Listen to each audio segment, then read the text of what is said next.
திரு விஜய் அவங்களோட சுற்றுப்பயணம் செப்டம்பர் 13ஆம் தேதி ஆரம்பிக்க போகுதுன்னு சொல்றாங்க. ஸோ கொஞ்ச நாளைக்கு முன்னாடி தினமலரோட நியூஸ் பேப்பர்லாம் வந்திருந்த விஷயம் என்னன்னா, ஹோட்டல்லாம் அவங்க ரூம் கேட்டிருந்தாங்க. இந்தந்த தேதிகள்ல எந்தெந்த இடத்துல தங்க போறாங்க. இந்த ஹோட்டல்ல ரூம் வேணும் அப்படின்னு சொல்லிட்டு கேட்க, எந்த ஹோட்டல்லயுமே வந்து ரூம் குடுக்க மாட்டேன் அப்படின்னு சொல்லி சொல்றாங்க. அதனால பஸ்லயே போய் தங்க போறாரு. பஸ்லயே தங்கி அவரோட சுற்றுப்பயணத்தை செய்ய போறாங்க அப்படின்ற விஷயங்கள் எல்லாம் நம்ம கேள்விப்பட்டிருந்தோம். அதை தொடர்ந்து செப்டம்பர் 13ஆம் தேதி சுற்றுப்பயணத்தை ஆரம்பிக்க போறாங்க அப்படின்ற தகவல் வந்துட்டு இருக்கு. புசி ஆனந்த் அவங்கலாம் போயிட்டு என் காமினி அப்படின்ற சிட்டி போலீஸ் கமிஷனர் அவங்க எல்லாம் போய் பர்மிஷன் கேட்டிருக்காங்கன்றத பார்ப்போம். அதை பத்தி ஒரு விஷயத்தை தான் நம்ம இந்த வீடியோல பார்க்க போறோம். வாங்க வீடியோக்குள்ள போகலாம்.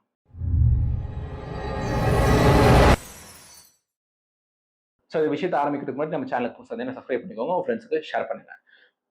திரு விஜய் அவங்களோட மதுரை மாநாடு முடிஞ்சதுக்கு அப்புறம் என்ன எங்கேயுமே பேசவே இல்லை, பிரஸ் மீட்டா சந்திக்கவே இல்லை அப்படின்னு சொல்லிட்டு அந்த குற்றச்சாட்டுகள்லாம் அவர் மேல வைக்கப்பட்டிருந்தது. ஒரு விமர்சனமும் வைக்கப்பட்டிருந்தது. விமர்சனத்துக்கு அப்பாற்பட்டவங்க காமராஜர் அவங்களே கிடையாது. அவரும் விமர்சிக்கப்பட்டவங்க. அவர் எப்படி எப்படி விமர்சிக்கப்பட்டாங்க அப்படின்றதெல்லாம் உங்களுக்கு தெரியும். எல்லாம் நீங்க தேடி பார்த்தாலே உங்களுக்கே தெரியும். ஸோ விமர்சனத்துக்கு அப்பாற்பட்டவங்க யாருமே கிடையாது. விமர்சனங்கள் கண்டிப்பா வரதான் செய்யும். ஸோ அவர் மேல இந்த விமர்சனங்கள்லாம் வைக்கப்பட்டிருந்த நேரத்துல செப்டம்பர் 13ஆம் தேதி அவரோட முதல் சுற்றுப்பயணத்தை ஆரம்பிக்க போறாரு. அதை ஃபேஸ் ஒன்று ஆரம்பிக்க போறாங்க அப்படின்ற தகவல் வெளியே வந்துட்டு இருக்கு. என் காமினி அப்படின்ற சிட்டி போலீஸ் கமிஷன் அவங்க போயிட்டு அவங்ககிட்ட போயிட்டு திரு புசியானது அவங்க போயிட்டு பர்மிஷன் கேட்டிருக்காங்க அப்படின்ற தகவல் வருது. ஆனா அந்த பர்மிஷனை ரிஜெக்ட் பண்ணிருக்காங்க அப்படின்ற விஷயத்தை கேள்விப்படுறோம். சத்திரம் பஸ் ஸ்டாண்ட்ல இருந்து அந்த முதல் ஸ்பீச்சை கொடுத்து அந்த சுற்றுப்பயணத்தை ஆரம்பிக்க போறோம் அப்படின்னு சொல்லிட்டு கேள்விப்படுறோம். திரு விஜய் அவங்க மாநாட்டுல பேசுறதுக்கு ஒரு 2-3 தடவை ரெண்டு மாநாட்டுல பேசினதும் கிட்டத்தட்ட ஒரு 35ல இருந்து 40 நிமிஷம் வரைக்கும் பேசியிருக்காங்க. ஸோ கண்டிப்பா மினிமம் ஒரு 20ல இருந்து 40 நிமிஷம் வரைக்கும் பேசுவாங்க அப்படின்றது தெரியுது. அவர் கண்டிப்பா ஒரு அரசியல்வாதி தான். 5 மணிக்கு பேசுறேன்னு சொன்னா கண்டிப்பா ஒரு 6 மணிக்கு தான் பேசுவாரு. ஸோ 5 மணிக்கு அங்க வந்து பேச போறா அப்படின்னு சொல்லி சொன்னாங்கன்னா அவங்களோட ஃபேன்ஸ் சும்மாலாம் இருக்க மாட்டாங்க. கண்டிப்பா காலைல 9 மணில இருந்து அந்த இடத்துல கூட ஆரம்பிச்சிருவாங்க. ஸோ அந்த மாதிரி விஷயங்களால கொஞ்சம் ரிஜெக்ட் பண்ணிருக்கலாம். இல்ல இன்னொரு காரணம் கூட சொல்லலாம். விஜய் அவங்களோட அரசியல் வருகையை வந்து அரசாங்கத்துக்கு பிடிக்கல. அதனால அவங்க வந்து தடுக்கிறாங்க அப்படி கூட சொல்லலாம். எப்படி ஆனாலும் நமக்கு எப்படி பிடிக்குமோ அதுக்கேற்ற மாதிரி சொல்லிக்கலாம். ஆனா உண்மை நிலவரம் முதல் காரணம் தான். இந்த விஷயத்த பார்க்குறோம். செப்டம்பர் 13ஆம் தேதி கண்டிப்பா ஒரு சுற்றுப்பயணத்தை ஆரம்பிப்பார் அப்படின்னு தான் எதிர்பார்க்கப்படுறோம். ஏன்னா இதுக்கு முன்னாடி ஒரு இன்டர்வியூ எடுத்திருந்தா, டிவிக்கு உங்களோட இன்டர்வியூ எடுத்திருந்தா, ஆனா இன்டர்வியூ போட வேணாம்னு சொல்லிட்டாங்க. அவங்க அந்த இன்டர்வியூல கேட்க வந்து ஒரு 2 மாசத்துக்கு முன்னாடி எடுத்திருந்தேன். என்னோட பழைய சேனலுக்காக எடுத்திருந்தேன். அதுல எடுக்க வந்து செப்டம்பர் மாசம் கண்டிப்பா 100% ஆரம்பிப்பாங்க அப்படின்னு தான் சொல்லியிருந்தாங்க. அந்த டிவிக்கு ஒரு ஃபங்க்ஷனரி ஒரு மாவட்ட லெவல்ல அட்வொகேட் விங்ல இருக்காரு. அதனால அது கண்டிப்பா உறுதியான தகவலா தான் இருக்கும்னு சொல்லி நினைக்கிறேன். கண்டிப்பா இந்த மாசம் ஆரம்பிச்சிருவாரு அப்படின்றத பாக்குறோம். கொஞ்ச நாளைக்கு முன்னாடி ஒரு நியூஸ் எல்லாம் வந்திருந்தது. திரு விஜய் அவங்களுக்கு தங்குறதுக்கு இந்த ஹோட்டல்லாம் வந்து ஸ்டார் ஹோட்டலோ, 3 ஸ்டார் ஹோட்டலோ, 5 ஸ்டார் ஹோட்டலோ, லோக்கல் ஹோட்டலோ எந்த ஹோட்டல்ல போய் பர்மிஷன் கேட்டாலுமே அவர் வந்து தங்க போறோம் அப்படின்னு சொன்ன உடனே இந்த பர்மிஷன் எல்லாம் தரதில்ல அப்படின்ற விஷயத்தெல்லாம் கேள்விப்பட்டோம்.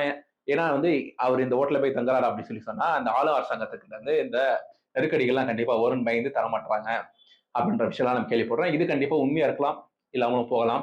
இந்த விஷயம்லாம் தினமலர் நியூஸ் பேப்பர்ல வந்திருந்தது. சோ அதனால இத தொடர்ச்சியா அவர் பஸ்லயே போய் தங்க போறாரு. விஜய் தங்குவதற்கான பஸ்லாம் ரெடி அப்படின்னு சொல்லிட்டு இந்த நியூஸ்லாம் வந்து வீடியோஸ்லாம் போட்டிருந்தாங்க. ஒரு ஷார்ட் ஃபார்ம் வீடியோஸ்லாம் போட்டிருந்தாங்க. 2-3 நிமிஷம் நியூஸ் எல்லாம் போட்டிருந்தாங்க. ஏதோ விஜய் தங்க போகும் பஸ் அப்படின்ற மாதிரி விஷயம் நியூஸ்லாம் போட்டிருந்தாங்க.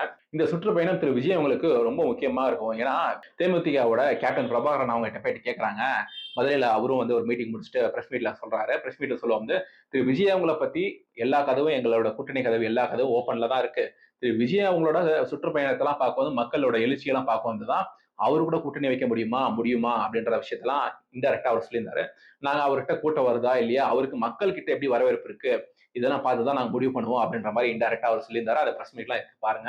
சோ இந்த மாதிரி சுற்றுப்பயணத்தெல்லாம் வச்சுதான் மக்கள் எப்படி கூட போறாங்க அப்படின்றத வச்சுதான் விஷயமே தெரியும். திரு இபிஎஸ் அவங்க சுற்றுப்பயணம் போயிட்டு இருக்காங்க.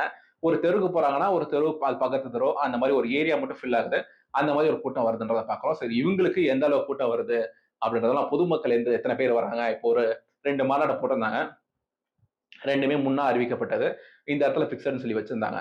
சோ கண்டினியூஸா ஒருத்தர் போயிட்டு ஒரு இடத்துல மாநாடு போட அவர் போயிட்டு பப்ளிக்ல வந்து அவரோட அப்பியரன்ஸ் ஜாஸ்தி ஆகும். சோ இவரை நான் அங்க பாத்துட்டேன்டா, நான் இங்க பாத்துட்டேன்டா அப்படின்னு சொல்லிட்டு அந்த கூட்டம் எல்லாம் குறையுதா அப்படின்றத பார்ப்பாங்க. மேபி ஃபேன்ஸ் நான் என்ன சொல்ல வரேன்னா, ஓப்பனா சொல்லணும்னா திரு விஜய் அவங்க வந்து இப்போ வந்து ஒரு 2 தடவை பப்ளிக் அப்பியரன்ஸ் பண்ணியிருக்காங்க. நிறைய மீட்டிங்ஸ் அட்டன் பண்ணியிருக்காங்க. அது ஃபங்க்ஷனரி மீட்டிங். ஸோ மாநாடா பார்க்கும்போது வந்து 2 மாநாடு நடத்தியிருக்காரு. முதல் மாநாடு, 2வது மாநாடு மதுரையில நடந்திருக்கு. விசாலையில முதல் மாநாடு. இது 2மே பார்க்க வந்து அவரோட பப்ளிக் அப்பியரன்ஸ் அவரை பார்க்க வந்திருக்காரு. 2வது முதல் மாநாடுல அந்த மாதிரி கேள்விப்பட்டலாம் நாங்க. 2வது மாநாடுல வந்து அவரை பார்த்த உடனே அந்த மக்கள்லாம் கிளம்பி போறாங்கன்ற விஷயத்தெல்லாம் பார்த்திருந்தோம். அவர் முழுசா பேசுறத வந்து பாதி வந்தவங்க பாதி பேருக்கு மேல கேட்கல அப்படின்ற விமர்சனங்கள்லாம் கேள்விப்படுறோம். சோ அந்த மாதிரி கண்டினியூஸா அவர் அந்த மீட்டிங்ஸ்ல போயிட்டே இருக்கும் வந்து மக்கள் வந்து கண்டினியூஸா அந்தந்த பகுதியில உள்ள மக்கள் நிறைய கூடுறாங்களா அப்படின்ற விஷயத்த பார்க்கணும். ஏன்னா கண்டிப்பா இந்த திருச்சியில கண்டிப்பா 100% சொல்றேன். திருச்சியில ஆரம்பிக்க போற இடத்துல பயங்கரமா கூட்டம் இருக்கும். காசு குடுக்காம சேர்க்கிற கூட்டம். அது கண்டிப்பா பயங்கரமா இருக்கும். ஆனா அது தொடர்ச்சியா போக போக அவரோட டெய்லி அந்த பப்ளிக் அப்பியரன்ஸ் வர வர டெய்லி அதே மாரி கூட்டம் சேர்ந்துட்டே இருக்கா? அந்தந்த பகுதியில உள்ள மக்கள் வந்து சேர்றாங்களா? சமீபத்தில கூட வந்து இந்த டிவிகே ஃபங்ஷனரி கிட்ட போயிட்டு ஒரு போலீஸ் கிட்ட போயிட்டு உங்களோட ஜாதி என்ன அப்படின்னு சொல்லி கேட்டாங்க அப்படின்ற வீடியோ பார்த்திருப்போம். அதெல்லாம் எதுக்கு எடுப்பாங்கன்னா அது கேட்டது தப்பு தான். அது இல்லைன்னு சொல்லி சொல்லல. ஆனா எந்தெந்த சமுதாய மக்கள் கிட்ட இருந்து இவருக்கு ஓட்டு வருது அப்படின்ற விஷயத்த பார்ப்பாங்க. ஸோ எல்லாமே டெஸ்ட் பண்ணுவாங்க. இந்த விஷயம் போய் அவர் டிஎம்கேக்கு ரிப்போர்ட் பண்ணலாம். ஆல் ஆர் சந்திட்ட ரிப்போர்ட் பண்ணலாம். ஆனா இந்த விஷயம் இதுக்கு முன்னாடி ஆட்சியில இருந்தா ஏடிஎம்கேக்கு சொல்ல மாட்டாங்க. என்ன நிச்சயம். அவங்ககிட்ட கூட போய் சொல்லலாம். இதுக்கு முன்னாடி எல்லாம் அமைச்சரா இருந்தவங்க தானே. அவங்ககிட்ட போயிட்டு சார் இந்த இடத்துல இந்த சமுதாயத்துல இருந்து நிறைய பேர் வராங்க சார். அப்படின்னு கூட சொல்லலாம். ஸோ விஜய் அவங்களோட சுற்றுப்பயணம் வந்து ரொம்ப முக்கியமானது. ஸோ டெஸ்ட் ஆஃப் பவர் அவருக்கு இதுல தான் கிடைக்கும் போது அவரோட பொலிட்டிக்கல் மைலேஜ் அவர்கிட்ட யார் வந்து அரசியல்ல வந்து சேரலாம், யார் கூட்டணியா வந்து சேரலாம் அப்படின்றதெல்லாம் இந்த சுற்றுப்பயணம் போக போக தான் தெரியும். இன்னைக்கு இருக்கிற பெர்செப்ஷன் வேற மாதிரி இருக்கும். ஒரு சுற்றுப்பயணம் செய்ய கூட்டம் கூட கூட அந்த பெர்செப்ஷன் கூடிட்டே இருக்கும். ஸோ திரு விஜய் அவங்களுக்கு முக்கியமான சுற்றுப்பயணம் செப்டம்பர் 13ஆம் தேதி ஆரம்பிக்க போகுது அப்படின்னு கேள்விப்படுறோம். அதை அதை பத்தின முழு விவரங்களையும் நம்ம இந்த வீடியோல பேசியிருந்தோம். உங்களோட கருத்துக்களை கீழே கமெண்ட் செக்ஷன்ல சொல்லுங்க. இன்னொரு வீடியோல சந்திப்போம். சேனலுக்கு புதுசாதுன்னா சப்ஸ்கிரைப் பண்ணிக்கோங்க.